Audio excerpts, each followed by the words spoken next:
就是标准灶台的深度是600。那这就是我们家原来冰箱放在这个位置的效果，可以看到它突出了好大一截。那现在这里就是 TCL 薄芡冰箱 T9 放在这个位置的效果。可以看到它完全没有凸出来。Hello， 大家好，我是新说家电。那今天给大家拆箱的家电就是这台 TCL 薄芡冰箱 T9。那关注我的小伙伴都知道，我在之前的视频中曾分享过这台 T9，580毫米超薄机身，0厘米无缝式嵌入橱柜，白色高颜值，容量455升，集这些特性于一体的超薄零件冰箱，正常来说都需要5000以上价位。但是这台薄芡冰箱 T9 只需要3000出头，价格上真的没谁了。所以如果你刚好要入一台嵌入式冰箱，对于颜值要求又高，并且预算也有限，那这款就非常值得关注。想买超薄零件冰箱，最重要的就是它的厚度了。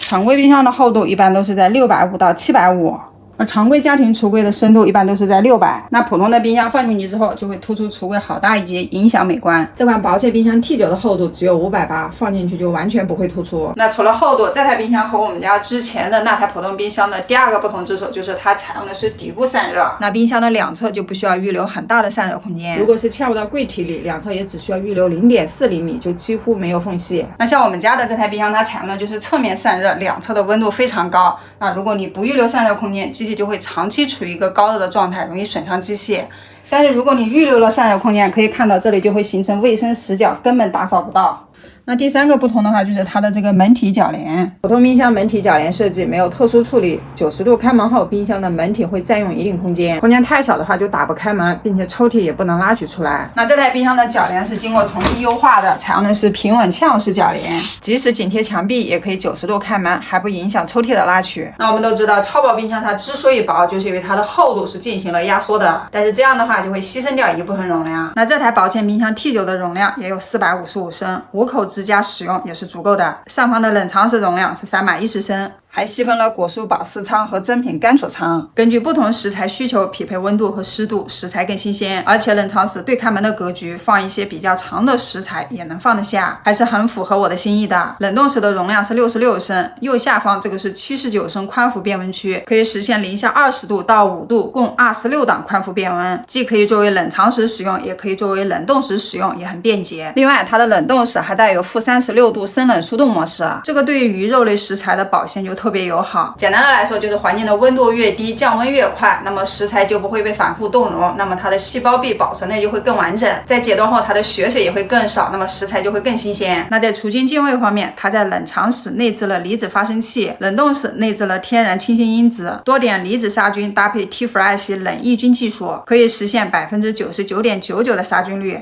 全方位守护食材健康。那在基础配置上，它还是1级能效双变频，支持手机远程互联操作，随时随地调控操作很方便。那最后就是关于 TCL， 它作为一家专业的家电品牌，也是国货品牌，在我很小的时候它就已经非常知名了，品质还是非常有保障的，售后也非常不错。好了，那今天关于 TCL 薄芡冰箱 T9 的分享就到这里了。如果还有任何的疑问，都可以在视频的下方评论区留言。那如果今天的视频对你有帮助，也不要忘了一键3连。我们下期见。